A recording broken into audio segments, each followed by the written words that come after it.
Welcome back to the gun dungeon. Got a hot, humid one out here today, so I'm a little sweaty for this video. But we're going to be talking about a topic that's fairly controversial. It's been done several times, but I'm going to put my input on it anyways, and that is 40 Smith & Wesson dead? So I have 4 points that I'm going to make that kind of imply that it may be dying, and maybe why with these 4 points. And then I have 4 points why I don't think that it should. So that's going to be the layout of the video. Stick with me through all of it. Let me know your comments down below as we go.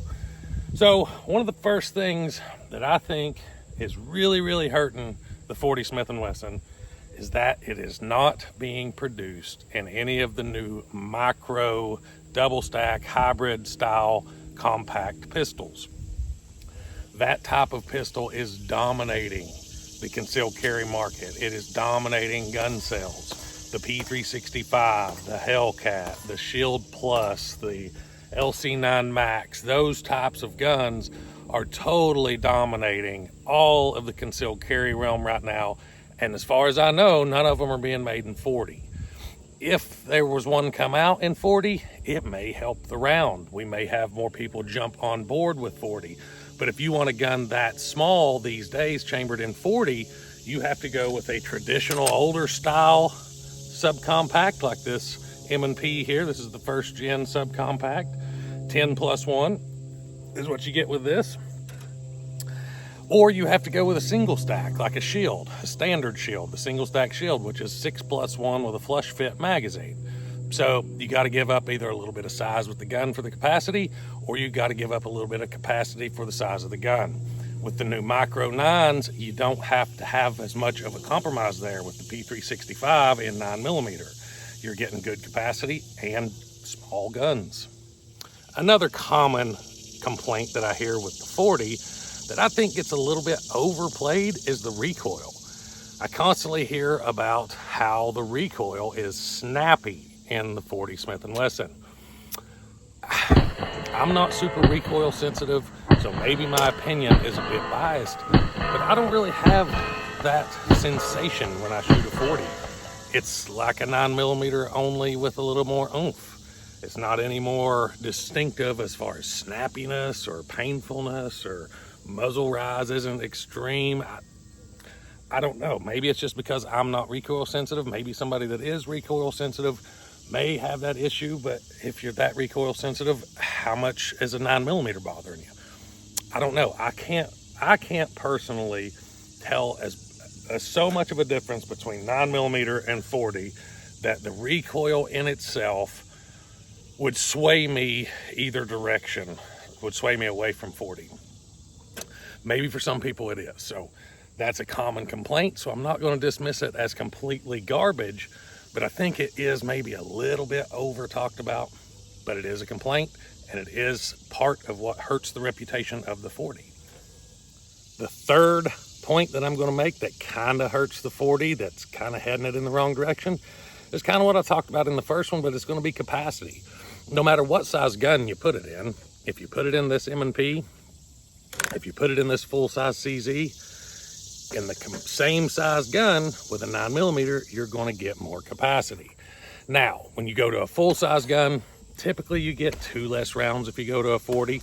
Now you're talking 15 rounds versus 17 rounds, such as the Glock 22, 15+1, Glock 17 and 9mm, 17+1. So 2 rounds difference between full-size guns there. When you get down to a smaller gun, say a standard Shield, you're going to have 6+1 in a 40, 7+1 in a 9mm. So you're only losing 1 round there, but it's still less. You're still getting less capacity with the 40. The fourth point that I'm going to make that is a negative towards the 40 is going to also roll into the first point of why I don't think 40 should go away. The fourth point that's bringing it down is a lot of people dismiss the fact that 40 is more powerful than 9mm. And you'll hear a lot of times that it's handguns. The handguns ballistics don't matter. All handguns just poke a hole. I don't necessarily agree with that. I do think that handguns are anemic on the grander scale of things if you're comparing shotguns and rifles in there. but I do think there is a power difference and an effective difference across the range of handgun cartridges. Now, is it as extreme as, say, from a 5.56 to a 300 Win Mag? Probably not, but there is a difference. Now, a lot of people say that there's not a difference to make a difference. So why would you give up the capacity? Why would you have more recoil? Why would you have a more expensive round if you're not really gaining anything? And that's the fourth point that I think really hurts the 40. But rolling into the first point of why I don't think it should is I think 40 is a very ballistically efficient cartridge. I think you can get a lot of oomph out of this little cartridge. I have some hand loads out of a 40 Smith & Wesson that are pushing 600 foot-pounds of energy. 155 grain gold dot loads loaded with long shot, I believe it is. I'm getting them up there, and the recoil isn't terrible either. You're talking almost 10 millimeter, well, factory ammunition 10 millimeter. It's right there with those, so that's some horsepower, and you're going to have typically heavier bullet over 9 millimeter.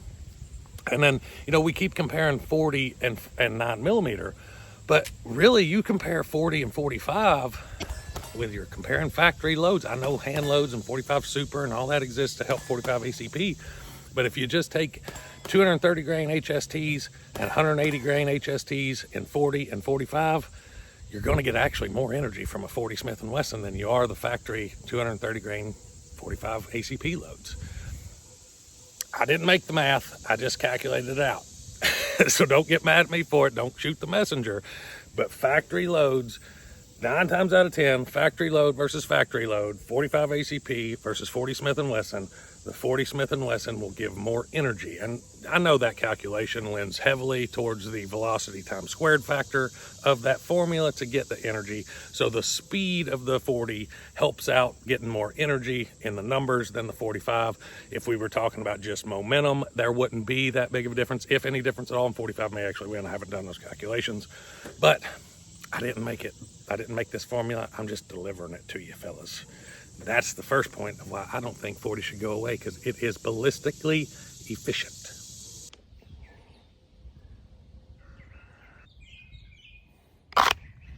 Y'all be sure to go check out Vetter Holsters, big sponsor of the channel. Have about any kind of holster you can think of. There's one of the cool designs that they have. You saw the blood red holster for my XDM 10 millimeter. They make a holster for just about any gun out there. A lot of the 10 millimeter stuff. I use their light tuck. That's about all I use anymore for inside the waistband stuff. Great products, great company. Check out Vetter Holsters. You all be sure to go check out Target Sports USA. They're a big sponsor of the channel now. And if you use my link below, you're going to get a free gift at checkout with your purchase. Their Ammo Plus membership is a great value. If you shoot very much at all through the year, it's going to pay for itself in no time and then some. Be sure to check out Target Sports USA. If you've been following my channel very much at all here lately, you'll know that I have been getting pretty heavily into 357 SIG. And this is going to be rolling into another point of why I think 40 is a very good round and more people should love 40. And it's because I can take this gun right here that's chambered in 40 Smith & Wesson.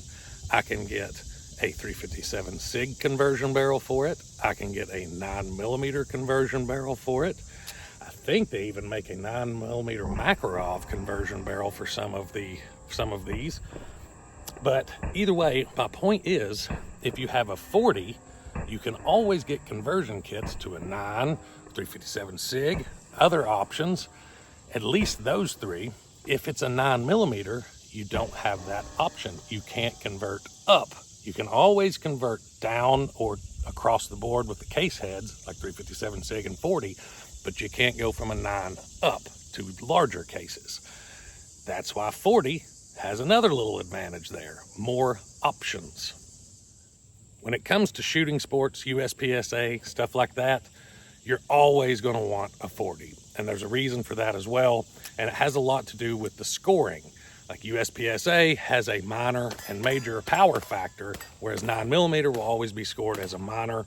I think there was a 9 millimeter major there for a while, but I'm pretty sure USPSA banned that because it was just pushing 9 millimeters above their specified pressures to get the velocities to score major factor. But 40 Smith & Wesson is one of the smaller diameter rounds that will score major factor, which in the sport, it allows you to be a little more sloppy. You get better scores for a C hit or a B hit than you would with a 9mm shooting minor. If you're shooting major, you don't have as much of a point reduction by shooting major and having a C. Now, if you're shooting all A's, which is tough to do under any time constraints whatsoever, it's kind of the same. But major power factor, you don't get penalized as hard on hitting the C zone or the B zone or the D zone on your target. So shooting sports, 40 Smith & Wesson gives you the capacity and it gives you the major power factor. Now, you're not going to have as much capacity as a 9, like I said earlier in the video, but you are going to have the most capacity with something that you can shoot in the major power factor, unless you have a 2011 chambered in maybe 38 Super or something, which I'm not familiar if there's any of those out there or not. 38 Super was a really good USPSA cartridge as well because it gave you some capacity and you could shoot major power factor with it. But those are typically in 1911s, and there is a single stack class in USPSA, and you see a lot of those there. You see a lot of 45s there too, but a lot of 38 Supers are in 1911s in that class in USPSA. But when it comes to IDPA, which is why my competition gun here is chambered in 40. 40 is always going to do good in IDPA, in USPSA, IPSC, whatever you want to call it. I know IDPA is a little different, but love 40 for shooting sports. My last point in favor of 40 Smith & Wesson may be just a touch biased, but it's the little brother to 10mm. How are you gonna hate on little Bubby if you like Big Bubby? And I love Big Bubby. I love 10mm. So how am I gonna hate on little Bubby? Big Bubby get mad. But in all reality, having 10mm, I actually had 10mm before I had 40s. And I avoided 40 for a long time from a reloading perspective and things of that nature, just because it was like, all right, I've got to get I've got to start buying all new 40 caliber diameter bullets, blah, blah, blah. But when I got into 10mm, I was like, well, it just makes sense to have 40 now because the bullets are interchangeable. You know, I'm going to be stocking up on these 180 grain bullets anyways. I'm going to be buying just the coated lead stuff like this to shoot some range 10mm. So why would I not just go ahead and stuff these in some 40s and have some cheap ammo for 40 cal as well? You know, the crossover between the two is pretty handy. I like having that feature. And in my 10mm, I don't recommend you doing this, but in my 10mm, I can run 40 in those and not even change the barrel out. I know it's not great for the extractor, but in a pinch you can. And, you know, I've not had any issues doing that. I've ran 40 through Glock 29 barrel a lot, actually, and not even had a single failure. But, you know, that's actually what I did for a lot of 40 cal ballistics testing for short barrel before I had a short barrel 40. I ran it through my Glock 29 with a Glock 29 barrel just to get the ballistics for some of the testing I've done on this channel. So, I mean, it's kind of like the 357 38 special thing. If it'll cycle the action, it'll run, it'll do just fine. I've had pretty good experience with it. Not had any issues with the extractor. If I keep doing it, I may break an extractor. I don't know, because that's kind of what the extractor's kind of headspacing the cartridge against the breech face when you do that. Because, you know, if you're supposed to headspace off the case mouth and the case is shorter, it's obviously not going to happen, or the firing pin ain't going to reach it. But it works. There you have it, guys. My arguments why 40 shouldn't go away, and a couple of points of why it may be going away. Let me know your thoughts down below. Love to hear from you guys. Hope you enjoyed the video. If you did, don't forget to hit like and subscribe. Till next time, guys, stay tuned.